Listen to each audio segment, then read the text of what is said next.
Abans d'acabar amb les opcions de compartició de Google Drive, anem a veure un supòsit pràctic allà on intentaríem copiar la carpeta de català a dins aquest mateix directori en el contingut de lectura, gramàtica, ortografia i tot el material que composen aquestes carpetes. Allò que podríem imaginar és que podria resultar molt senzill pitjar damunt català, botó a la dreta, i que tingués l'opció de copiar o enganxar aquesta carpeta. Però com heu vist en el vídeo anterior, aquesta opció no existeix. Tampoc, si feim les dreceres de teclat, per exemple, pitjam damunt català, Ctrl més X en el teclat, s'ha retallat l'element del porta-retalls. Molt bé, pareix que funciona, però quan pitjam Ctrl V per enganxar, s'ha produït un error en moure alguns fitxers o carpetes.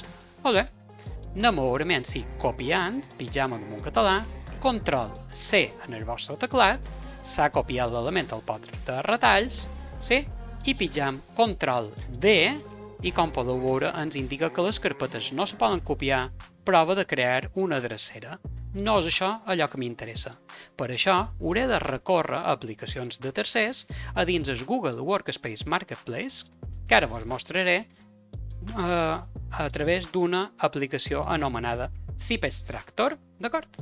Molt bé, deia, anem a veure, pitjam damunt català, botó a la dreta i baixarem aquesta carpeta a dins el nostre ordinador en local per poder-la analitzar, etc. Pitjarem a baixa, se mos obri a la banda de la dreta aquesta finestra emergent que ens indica que s'està comprimint aquest fitxer. Una vegada que hagi acabat la compressió, descarregarà la carpeta al complet en el nostre ordinador. Com veus, ja la tenim a dins la carpeta de baixades. L'obriré i, com podeu veure, aquí tenim aquesta carpeta 0201 català amb la data de descàrrega i si fem clic a dins ella, podeu veure com tenim tot el material que teníem exactament igual a dins el Drive. Perfecte. Què vull fer ara? Voldria que la carpeta de castellà tingués exactament el mateix que això que tenim a la carpeta de català.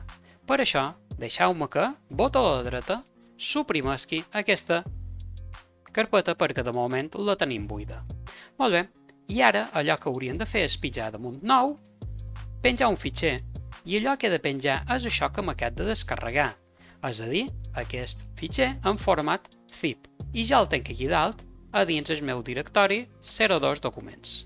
Pitjaré el botó a la dreta damunt, obre amb, i mireu com tenc la primera opció, Zip Extractor, ja que l'havia instal·lat amb anterioritat. Vos deixaré en els enllaços d'aquest vídeo com podeu fer per instal·lar-lo des de la Chrome Web Store. Molt bé, marcam i com podeu veure ja ens ha mostrat, o ens mostra, tot el contingut d'aquesta carpeta comprimida. Ara només ens quedaria Extract to Drive.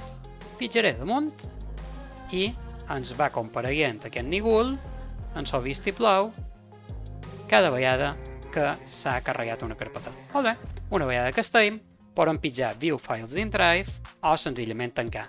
Si jo tanc, molt bé, tanca aquesta opció, tanca el Drive i si fem actualitzar aquesta carpeta, ja veiem que tenim la carpeta inicial i una altra carpeta exactament igual. Quina diferència hi ha entre totes dues? Com podem veure quina és una i quina és l'altra? Molt important. Aquí, a través de Sora, podem veure que aquesta és la darrera que he creada.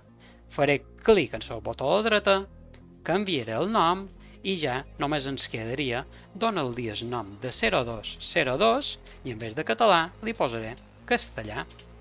Allò que me quedaria fer és anar canviant senzillament en el botó de la dreta i canviar el nom o la drecera de teclat N per anar canviant només la codificació d'aquestes carpetes d'aquesta manera tan ràpida i senzilla.